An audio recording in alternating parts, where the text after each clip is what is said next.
On the 1st of December, 1948, a man was found on Somerton Beach in South Australia. He was propped against a seawall, dressed impeccably in a suit and tie. His shoes were polished, and an unlit cigarette rested on his collar. He looked like a man resting, but the tide was the only thing moving. The true mystery began not with his death, but with its chilling precision.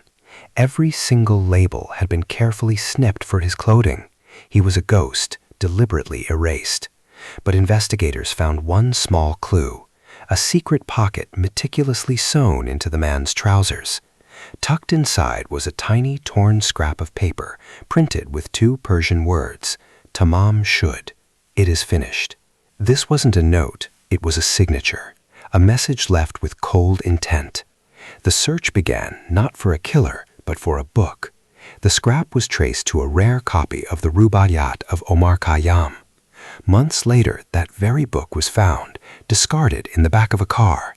When the scrap from the dead man's pocket was placed against the final page, it was a perfect match. Inside the book, the mystery only deepened. In faint pencil, investigators saw what looked like a coded message and a phone number. The number belonged to a local nurse.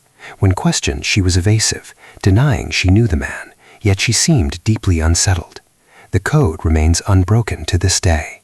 For over 70 years, he was known only as the Somerton Man.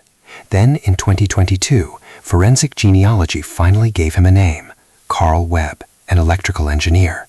But a name is not an answer. We now know who he was, but we still don't know why. Why the elaborate erasure? Why the secret pocket, the book, and the unbreakable code? In an age where we believe everything is traceable, the Somerton Man is a haunting reminder that a person can meticulously plan their own disappearance, leaving behind not a trail of evidence, but a perfectly crafted void.